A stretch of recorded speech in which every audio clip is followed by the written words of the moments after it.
to the Read-Aloud Revival podcast. This is the podcast that helps you make meaningful and lasting connections with your kids through books.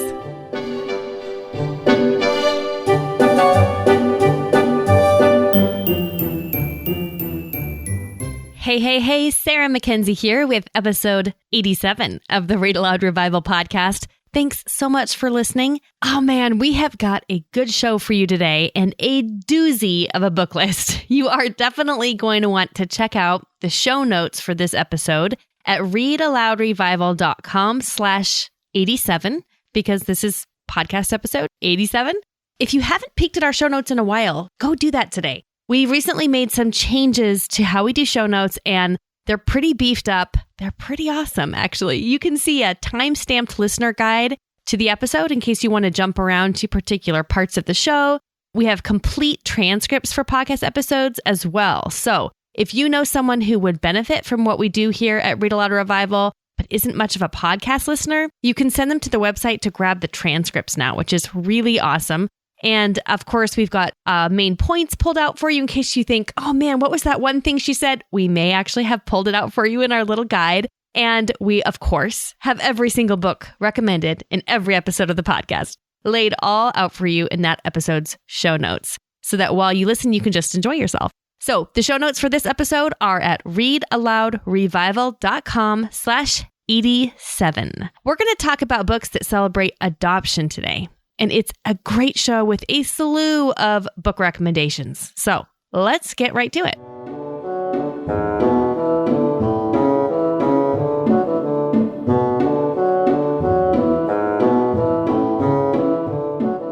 Brooke Cooney describes herself as an introverted homeschooling mom to 4 beautiful children. She and her husband have been married for 15 years, and they've been foster parents. She writes about the experience beautifully in a post at ibelieve.com. We'll make sure we link to that in the show notes. She also has a fantastic website. We'll link to that in the show notes as well. thistemporaryhome.com. They have an adopted child, and Brooke and her family are currently in the process of adopting 2 more children, which will instantly make them a family of 6. Today, she's joining to talk about books that celebrate adoption and adopted children. This has been something we've been wanting to talk about some more for a long time, so I'm excited to chat with her about that. Brooke, welcome to the Read Aloud Revival. Thank you so much, Sarah. I am delighted to be joining you today. Well, I've been looking forward to this conversation too. Do you want to give our listeners a little more background on sort of your family journey and the adoption, what adoption has looked like in your family and all that good stuff? Yes. So we have 2 biological children. Ron, my husband, and I had wanted to adopt even before we got married. We talked about that.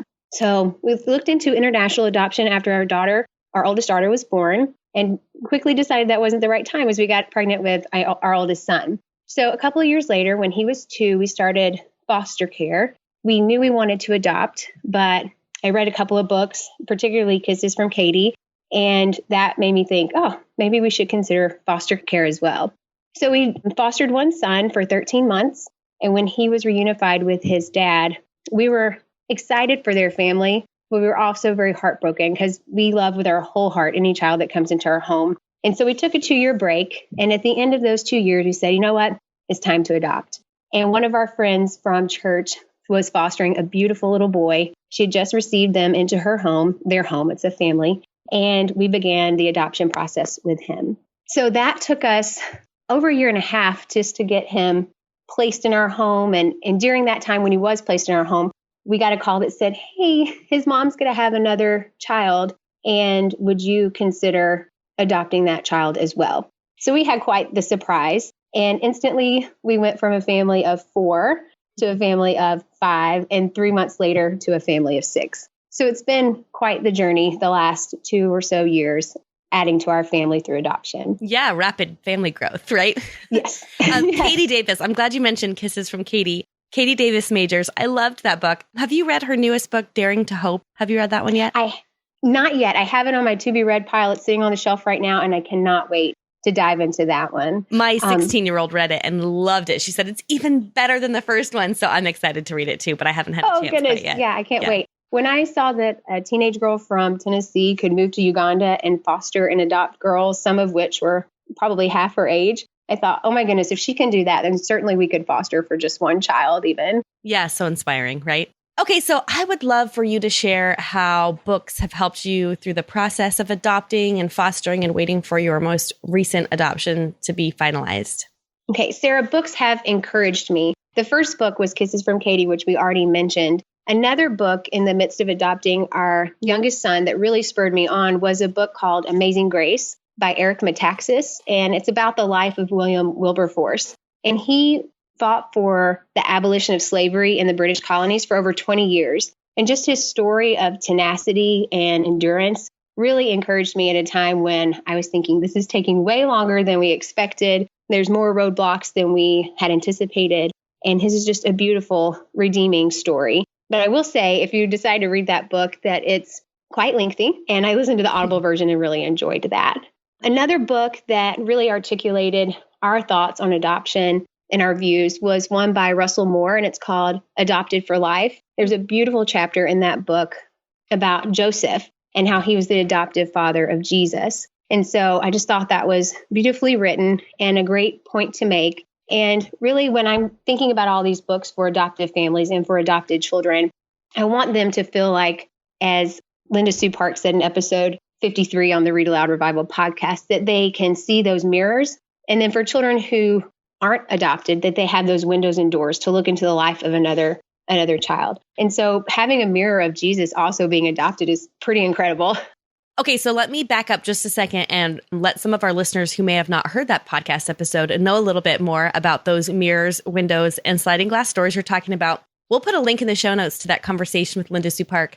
Basically, this idea came from Rudine Sims Bishop. She wrote an article about how children need books that are windows, mirrors, and sliding glass doors. Windows in that they allow you to peek into the life of someone else who lives very differently than you do. So you meet people who are outside of your normal circles of acquaintance through books. And then also mirrors in that you need to see your own life reflected back at you. A child feels deep kinship with a character in a book who they can relate with, right? And they see their lives reflected back at them. And also sliding glass doors, which is more like the idea of going through fantasy or seeing a whole new world or seeing things from a completely different paradigm. And so we can link to that article too, because it's really beautiful. And another thing we'll link to in the show notes is Grace Lynn's TEDx talk, because she talks about those windows, mirrors, and sliding glass doors. So I love that you mentioned that, because I can totally see how looking for books that are windows, mirrors, and sliding glass doors would be really helpful as you're working through an adoption process and reading with your kids who are being adopted and the children in your home that are adjusting to those new adoptions, and lots of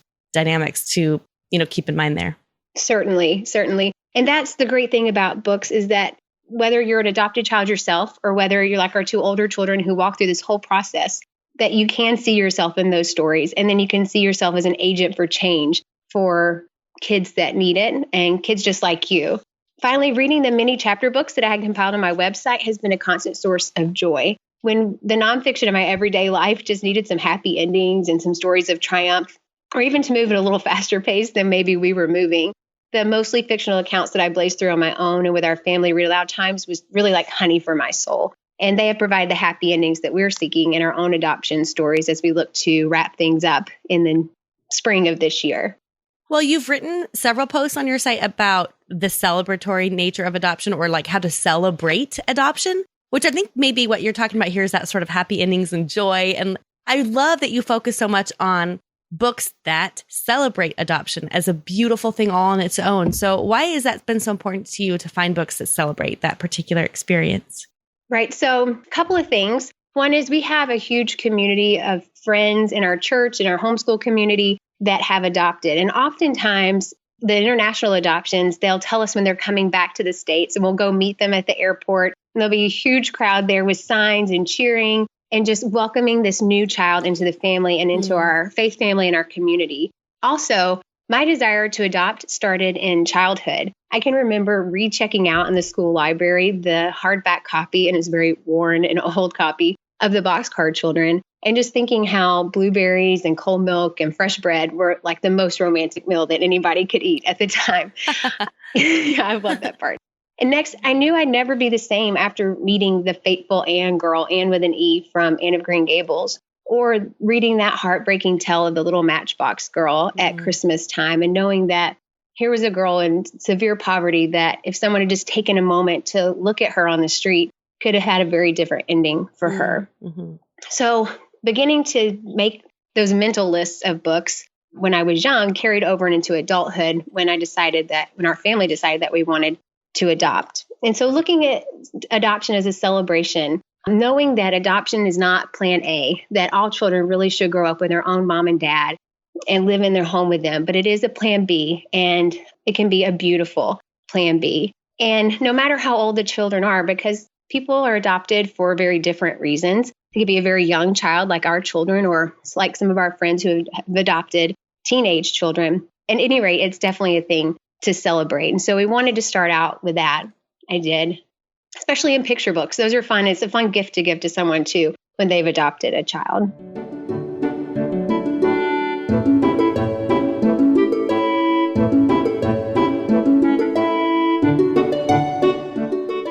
In episode 52 of the podcast, I talked to Trisha Goyer, who's adopted several children as well. And I remember she was talking about a couple of her girls who had been through several different foster home situations. When she read the Jenny B. Jones books to them, and we can put these in the show notes as well, they were sort of shocked and surprised to find themselves reflected in the story. So I would imagine that that's exactly what happens when a child who's going through something, they maybe feel especially alone or like nobody understands them, or reads about a character who actually does. They think, oh my gosh, maybe I'm not as alone as I thought I was. Right. And just for children like myself who had that passion that we can fan that flame for them and guide them in that direction from an early age, that they can even be doing things now that change the world by just helping, their kids that they know of at church who's been adopted, or if they go to school, those at school. Befriending them and loving them for who they are and not because of their situation, but just the person that they are. So do you have certain criteria that you use when you choose books about adoption? Right. So primarily I stick with beautiful literature, beautiful books that you would want to read on your own anyway. Each book has either the main character is an orphan or adopted child, or the main character's life impacts or is impacted by an orphan child. There's a few on the list that I have on my website of over 50 books about orphans and adoption. There's two in particular that don't really fall in that criteria, but I think with some creative license, we can kind of make them fit. Mm-hmm. One would be Corduroy by Don Freeman. I could not help but get weepy and teary-eyed every time I read that to our foster son, because there at the end, when he's brought into Lisa's bedroom and he looks around, he sees the girl-sized room, and then he sees the little bed that's just his size. And then Lisa goes over and sews his button on, and she's like, not that there's anything wrong with you without your button, but I think you'll be more comfortable. Mm-hmm. And at the end, when he tells her that he knows he's always wanted a friend and he's always wanted a home, that's really the cry of all children's hearts, is to be known and loved and to have a home. So that one I kind of took some creative license with. The picture books are more modern because the attitude around adoption's really changed so much in the last few decades. There's a little more of an open and supportive attitude, many more resources for adoptive parents. So those are a little more recent books. But the rest of them are chapter books that are classic literature, and many of them award-winning books that just have lovely language, have strong characters and character development. And I also wanted the characters to be culturally diverse, because children all around the world are in need of homes. There's many, that's a worldwide issue, not just something here in the States. So I wanted the children in the books to be of many different ethnicities as well. Fantastic. Okay, well, let's start talking about some of your favorite recommendations. So you want to start with picture books? Sure. All right. So picture books, there's a lot of picture books that deal with children adopted from Asian cultures. And some of the ones that you might have seen would be by Rose Lewis. It's called I Love You Like Crazy Cakes, or Every Year on Your Birthday.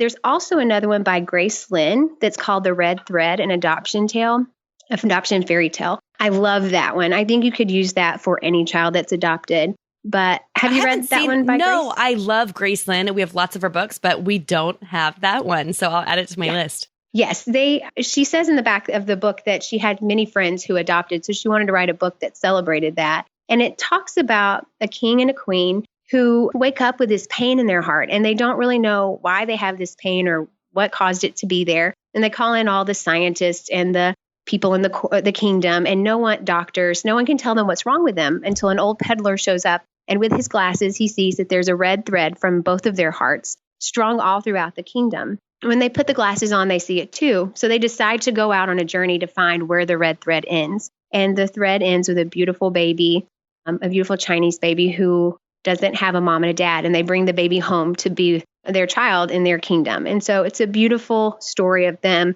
going to find their child and starting a new family together. Another one is when sometimes, you adopt children and they're going to look more like you, but other times they're not. And I love the book, I Don't Have Your Eyes by Carrie Kites. Have you read that one? No, I haven't heard of that one. Oh, okay. So that one's beautiful. It says, I don't have your hair, but I have your way of letting it down. I don't have your voice, but I have your way of lifting spirits with a song. And it's a beautiful story that really tells you that you don't have to look alike on the outside. It's really what's inside our hearts that matters. So that's a really nice story to share with your children. There's a few more I wanted to mention. One of my very favorite illustrators and children's book authors is Brooke Cooney. And it's not because we have the same last name. It's just because she's simply amazing. She is. Yes, I agree. Yes, no relation there. But I love her picture book written by Rumer Godden. It's called The Story of Holly and Ivy. A friend of mine gave us this book a couple years ago when we were in the middle of our adoption of our son. And it's just a gorgeously illustrated, beautiful story about a doll named Holly who's wishing for a home and a girl named Ivy who's wishing for a home of her own as well. And then a woman who is wishing for a child to spend Christmas with. And that is a tale that you will want to read every year. I love that one. A few more. Yes. A few more she's done. One was called Eleanor, and she both wrote and illustrated this book. Mm-hmm. And it's about the life of Eleanor Roosevelt, who was orphaned at a young age and went on to live with her extended family. It's kind of a sad tale. The other two that she wrote are both kind of sad in that Eleanor's mother really focused on outward appearance. And so that was something that's mentioned in the book, and you kind of feel poorly for her about that. But it's incredible because she went on to be the first lady of the United States and she married FDR. And so it's kind of an encouraging tale to read in that sense. We have that one on our shelf as well. And I really enjoy it. I actually read Eleanor Roosevelt's You Learn by Living earlier this year and really enjoyed that. Have you ever read that? No, I haven't. I read another book about she and her father this year, but I haven't read that one. I'll have to put it on my list too. Yeah, it's good. And the last one that I have from Brooke Cooney is called Only Opal, and it's Diary of a Young Girl. And it's a true account that she went back and did pictures to. And this little girl does go on to live with different families and doesn't really have a happy ending, which is sad, but the pictures are beautiful. And it is just another reminder that everything doesn't always work out, but we can seek to be that change agent in children's lives when we see that we can do something. Okay. And we'll make sure we put links in the show notes because you have lists of picture books with more recommendations on them as well. So if you're listening and you're thinking, oh, I want more, we will put links to Brooke's website in the show notes where you can find those. You want to go to readaloudrevival.com/87 and we'll have links there in episode 87's show notes to all of her book lists because, these are fantastic recommendations.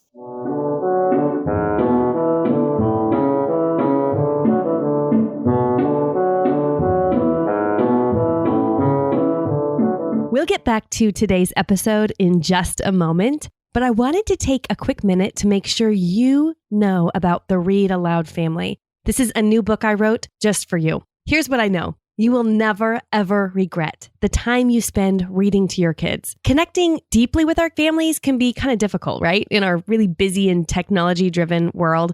But reading aloud is one of the best ways to be fully present with our kids, even after they can read to themselves. In the new book, The Read-Aloud Family, you'll find the inspiration you need to start a read-aloud movement in your own home. You'll discover how to prepare your kids for academic success, how to develop their empathy and compassion, all through reading aloud. You're going to learn how to find time to read aloud in the midst of your really busy day. School, sports, dinner dishes, all those pressures on your time and attention. And you'll learn how to choose books across a variety of sibling interests and ages. The best part is that you'll discover how to make reading aloud the very best part of your family's day. The Read-Aloud family also offers age-appropriate book lists from infancy all the way through adolescence. So from a toddler's wonder to your teenager's resistance, you're going to discover practical strategies to make reading aloud a meaningful family ritual. The book releases wherever books are sold, March 27th, 2018.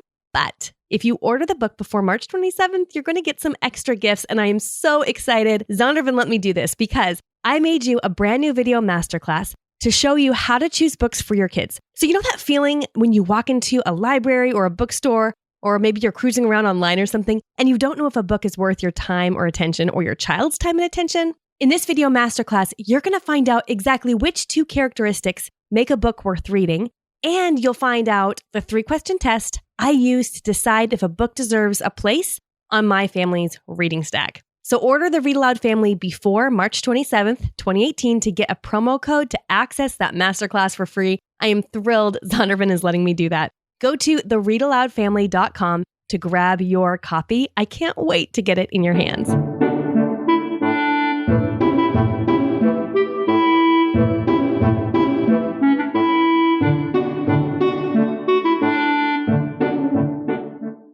Okay, what about middle grade novels and chapter books? What have you got for us there? Right. There's some great selections there. One that I was really surprised by and I had not read before, the author of the Glad books, what they're called the Glad books, Pollyanna and Pollyanna Grows Up, Eleanor H. Porter. Those are 2 fabulous books. But she also had one that had been out of print for a long time. It's called Just David. And you can get a copy of that now. But it is simply beautiful. If you're looking to give your children books that are full of truth, goodness, and beauty, this is one to start with. It's a little bit of a mystery. The boy shows up and he only knows his first name. That's why the title is Just David. But it has nature woven in and beautiful music and a sweet story. So I definitely recommend that one. Some more great books, some that you probably have heard of, Little Men by Louisa May Alcott. Mm-hmm. I love the relationship between Mrs. Bear, who is Jo March, and a boy that comes to live with them named Dan. And she sees Dan is an orphaned boy, has lived in many different places, and she sees his need for both freedom and family. And she really just disciplines him and loves him in a way that makes him want to be the little boy she sees in him. So that's a great story. Okay. Another one, Jerry Spinelli's Maniac McGee. Have you read that one? Oh, gosh. I read that when I was in school, but it was one of those books where they assigned all kinds of book reports and I had to make a journal entry according to Grayson. And all I remember is being glad that one was over. And I think it was just because of the school assignments that went along with it. So remind me why it's awesome, because I think it got schooled out of me. Yeah, right. No, don't write any reports this time. But it's a great story. Maniac McGee, it kind of presents it part legend, but part true. And it's just wonderful. It has you laughing and crying. And not only do you have the element of a young boy also needing a home, but you have some race relations in there as well. And it's great because he lives among both the east side and the west side of town. And it just talks about how he brings people together. But you will have tissues and then also some laughs with that one. So I love that for boys. I think boys would really like that one. Oh, yeah. Okay. Excellent.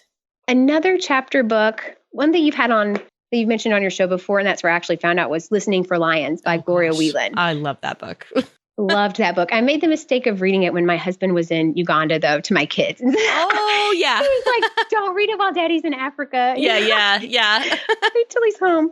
There is a little bit of, you just want to be, with any of these books, since if you have children that are adopted and do come from hard places or have, things in their past they might be sensitive to, I would say pre-read or at least screen or read with some of these books with your children, because you're going to know what will help them and what might be a trigger for them. That's a very good point. So being sensitive to the fact that there are some things that we might not expect would be a trigger for them, but very well could be, just because we don't know what they've been through. Yeah. Right. A newer book is one called Ruby Holler by Sharon Creech. And my daughter actually read this first and was like, Mom, I think you'll like this book. And it's about 2 twins, a boy and a girl, Dallas in Florida. And they do come from a rough background. They've grown up in an orphanage. And just when they think that, they can't take it anymore, an elderly couple comes in and takes them home with them. And really just their patience. As a parent, it was a great book to read because the patience of parents who had already had grown children and the way that they love these 2 kids was really great. It's a mystery. There's some mystery suspense part there. So that's kind of fun for kids as well. I think some of my kids have read that, but I haven't read it yet. But I love Sharon Creech. So okay. Maybe another one for boys that you might not think of, but it's a great book, is The Sign of the Beaver by Elizabeth George Spear. Oh, yeah. And Atian is the main Indian character in the book. And he also is an orphan because of wartime. And he befriends Matt, who has left at home while his dad goes to retrieve their family, as they just came to settle in a new place. So it's really a man's man kind of book. My son went around the house making bows and arrows after that out of wood. So everyone loved that one. Yeah. My kids enjoyed that one too. Okay. Do you want me to keep going? Sorry. Go ahead. Yeah. All right. Let me find my list again. Just a second. I'm walking around my house with all these books because I want to make sure I can look at them and talk to you about. Oh, yeah. All right. One that listeners of the Read Aloud Revival, I'm sure have heard about would be the Green Ember series. Yay, yes. And yes, those are great books all on their own, but I loved it because Smalls himself was orphaned and is not raised by his family. Mm-hmm. And also even Heather and Pickett, they don't know what's happened to their family. So their reaction to all of these tragedies in their life or all these circumstances, it's fun to watch and it's action-packed. And I can't wait to read the newest book by S.D. Smith, see how things turn out. Yes, me either. And that's coming out in March. So when you're listening to this podcast, it's February. We're getting very close to the third book in the Green Ember series coming out. So there's Green Ember, and then Ember Falls, and Ember Rising releases this spring. So very exciting.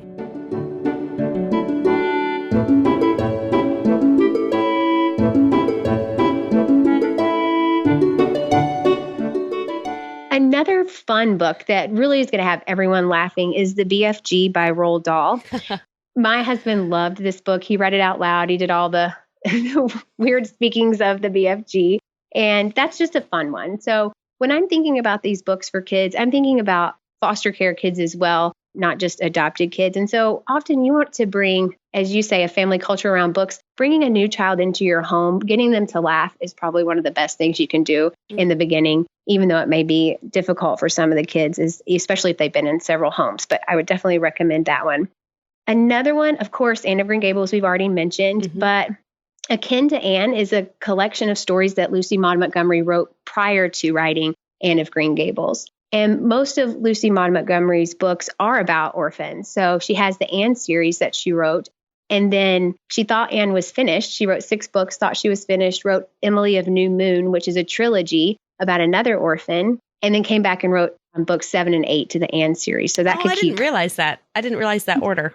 Yes. So, and she too lost her mother at an early age and went to live with her grandparents, and then went to live with her father when he was remarried for a short amount of time before returning to her grandparents. So there might have been a reason behind her love for happy endings for orphan children.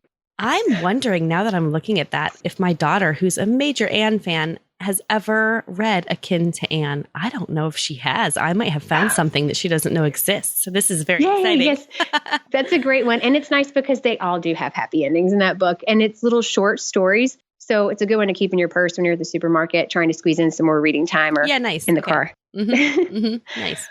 Okay, do you have any book recommendations for teens?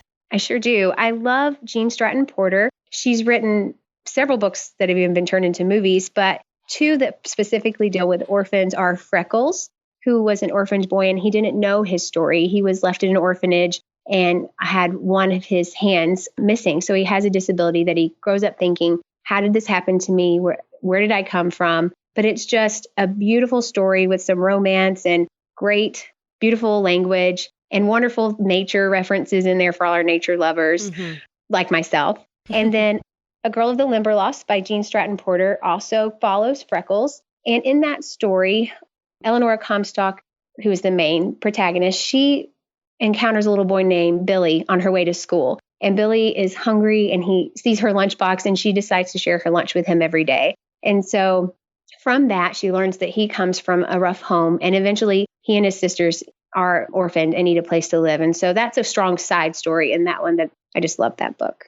Another one that I listened to on Audible was Echo by Pam Munoz-Ryan. Oh my goodness. And I think that has to be one of the best audiobooks I have ever heard in my life. It is so magnificent. Yeah. Yes. All of the harmonica music that accompanies that and the orchestra, it makes the story just come to life. I would definitely recommend listening to that one. Another one is Hattie Big Sky and Hattie Ever After by Kirby Larson. I love those books too. Yeah. Oh yeah. They're so fun. And then for those who did love Pollyanna, Pollyanna Grows Up by Eleanor H. Porter. When she grows up, so it has a little bit of romance in that one as well. She's still playing the glad game, but in a different way. And so I loved having the full story on Pollyanna. A Long Walk to Water, which is based on a true story and also written by Linda Sue Park, is a fantastic book to read. One of those you'll also want to screen for your children if they have come from hard places, but it's just a great book to encourage us to turn around and help someone else that was like ourselves and to be agents for change in the world. One of the things I think she did so magnificently in that book is she really takes you to some sorrowful places, but she leaves you with this amazing sense of hope So it's a book that sort of spans this really broad depth of emotion, but it does this thing. She does this thing at the end, I think, where she leaves the reader with this tremendous amount of hope. What wonderful, it's just so inspiring and hope-filled. I think that can be a really difficult thing to do with a book that tackles the serious, hard things like A Long Walk to Water does. Yes. She does it really beautifully. Yes. And just one more that can be teens or middle grade reading would be A Single Shard by her as well. I loved that story. I did too. So. Yes, I did too. Well, this is fantastic. We have a huge list of books to go off of here. And again, we'll have links. You have even more recommendations, I know. And so we'll have links to your website in the show notes. Again, listeners, that's in episode 87. So that's just readaloudrevival.com/87. Brooke, do you have anything you would love to tell other parents who are in the process of adopting or have adopted children or are thinking about adoption? Do you have any words of encouragement or anything you'd love to just say to them if they're listening? Yes, I would say press on. If you have that still small voice whispering in your heart to get started on this, then do the next thing. Take the next step. Go to a class or call that adoption agency that you've been thinking about calling. And for those in the middle of it, just press on. Know that God makes all things beautiful in His time. And yes, this takes much longer than we anticipated. And in our case, we've had many setbacks legally.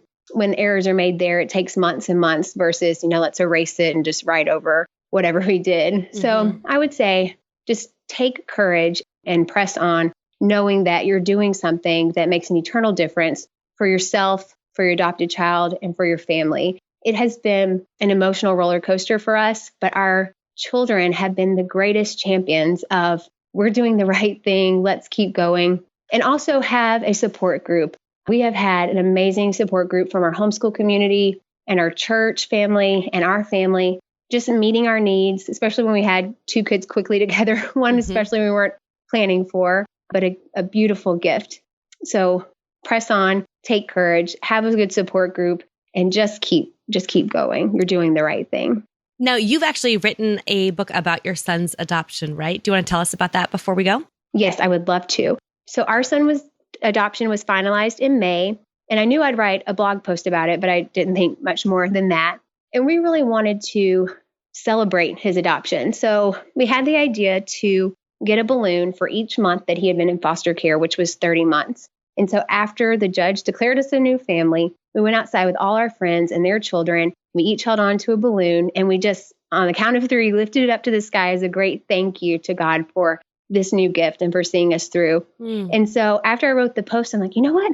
I think this could be a children's story. So I reworked it over several months, and we have a book that I've written and my daughter's illustrated that's free for you to download from my website. And it's called 30 Balloons, An Adoption Tale. And we would love for you to share our story with your family. Oh, that's beautiful. I am excited to read it. And we'll put a link to that in the show notes as well, so that everybody can go grab that if they like. I'm eager to see that. So, Brooke, thank you so much for taking the time to come chat with me. This has been wonderful. And I know it's going to be encouraging and helpful to families. We get a lot of requests from families saying we need more book recommendations specifically about adoption. So this is a tremendous gift. Thank you so very much.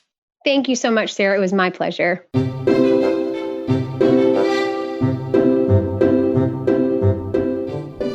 Now it's time for Let the Kids Speak. This is my favorite part of the podcast, where kids tell us about their favorite stories that have been read aloud to them. I am Tamar. I am 8 years old. I am from Canada. My favorite book is The Fantastic Mr. Fox by Roald Dahl.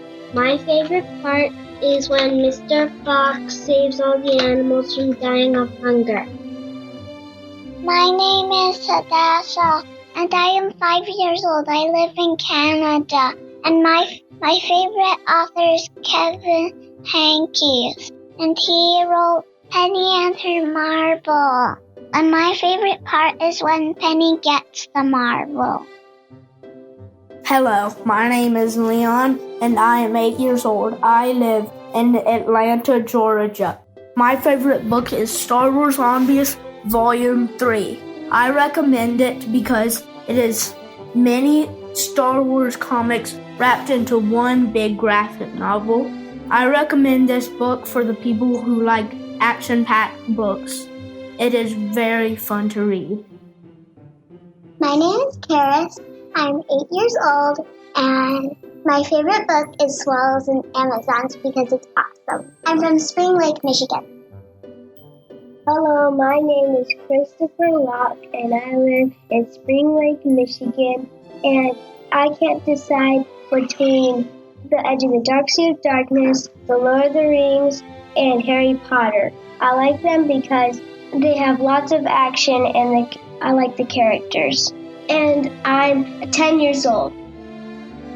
I am Catherine, and I am 6 years old. I am from Spring Lake, Michigan. My favorite book is The Adventures of Bramley Hedge and Summer.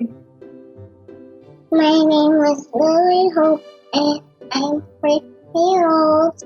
I'm from Spring Lake, Michigan. My favorite book is Bramley Hedge. Bramley Hedge, The Secret Staircase. Hi, my name is Lucas. I live in California. I'm 5 years old. My favorite book is Horton Hears a Who, because the little one saves the whole world. Bye-bye. My name is Amoy, and I'm 5 years old. And my favorite book is Wendell, because there's a funny part, because a husband says, "Disease," and there was a teacher named Mr. Tishman, and I live in Colorado Springs. Hi, my name is Kindy. I'm 9 years old. I live in Colorado. And my favorite book is Wrinkle in Time because it's full of adventure and it's very exciting. And it has a lot of different planets and imaginary creatures. Hi, my name is Carson Rodriguez. I'm 9 years old. I live in Pennsylvania, and my favorite books are Uncle Arthur's bedtime stories. And my favorite story is It Wasn't Quite Safe When the Boy Took back when his mom told him he wasn't allowed and made a bonfire, and it spread across his mom's chicken house and lit it. Hi, my name is Colton Rodriguez, and I live here in Pennsylvania, and I'm 7 years old. And my favorite book is A Game Pixie with Miss Wiggy, written by Chris Van Dusen. And my favorite part about it is when they go rolling down the hill.